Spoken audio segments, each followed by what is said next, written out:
আর আপনারা আপনারা জানেন এটা নিয়ে অনেক লেখালেখি হচ্ছে, অনেক ওয়ার্কশপ বা সেমিনার হচ্ছে, অনেকে অনেক অপিনিয়ন দিচ্ছে।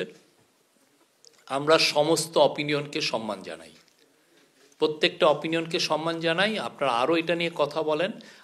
এই গভর্নমেন্ট, ইন্টারিম গভর্নমেন্ট এমন কোনো ল করবে না যে এই জনগণের বা কারো কথা বলার রাইটকে ক্ষুণ্ণ করে, এমন কোনো ল করবে না।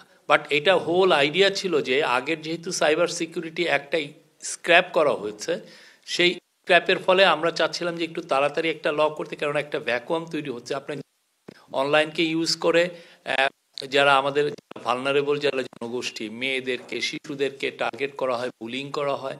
তো সেই জন্য একটা ল আমরা তাড়াতাড়ি চাচ্ছিলাম যে যাতে এই ভ্যাকুয়ামটা, মানে এই গ্যাপটা খুব দ্রুত পূরণ হয়। কিন্তু আপনার এবং এই বিষয়টা আপনাদের প্রতি মানে ইন্টারিম গভর্নমেন্ট রেসপেক্ট করে এবং এটা নিয়ে আপনারা আরও কথা বলতে পারেন, সেটা সবার কথাগুলো অ্যাকোমোডেট করবে। এবং ইতিমধ্যে অনেক বিদেশি সংস্থা ওরাও বলছেন, ইভেন মাইক্রোসফট এর global head of policy sir নিক ক্লেগ, উনি ব্রিটেনের ডেপুটি প্রাইম মিনিস্টার ছিলেন, উনিও বলেছেন যে ওনারাও এই সিমিলার ল অনেক দেশে হয়েছে এবং সেই ব্যাপারে ওদেরকে ওনারা কন্ট্রিবিউট করেছেন যে কিভাবে এই লটা করতে হয়। সেই ক্ষেত্রে ওরা ওনাদের এক্সপার্টিসটা দিয়েছেন। ওনারা কিন্তু বাংলাদেশের ক্ষেত্রেও তারা এই এক্সপার্টিসটা ওনারা অফার করেছেন। তো আমরা সবার সাথে এই সবার কথাটা আসুক এবং এটা এমন একটা ল হবে যেটা সমস্ত কনসার্নকে অ্যাড্রেস করা হয়। আরেকটা হলো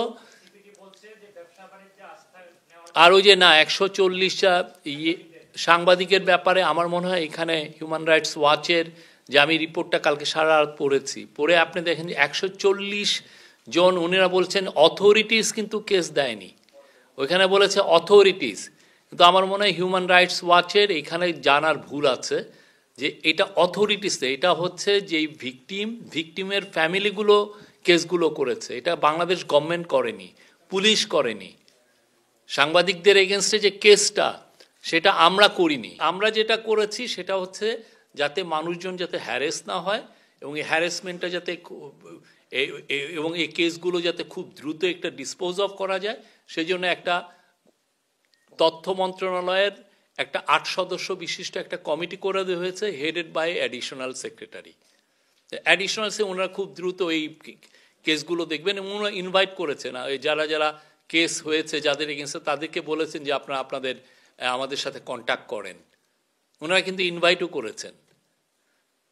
তো এই জায়গাটা আমরা মনে করছি আমরা যথেষ্ট স্বচ্ছতার ইয়েতে আছি এবং মাত্র 4 জন সাংবাদিক অ্যারেস্ট হয়েছে, বাকি আপনি দেখেন কেউ তো অ্যারেস্টও হয়নি, ঠিক না? তা আমরা চাচ্ছি যে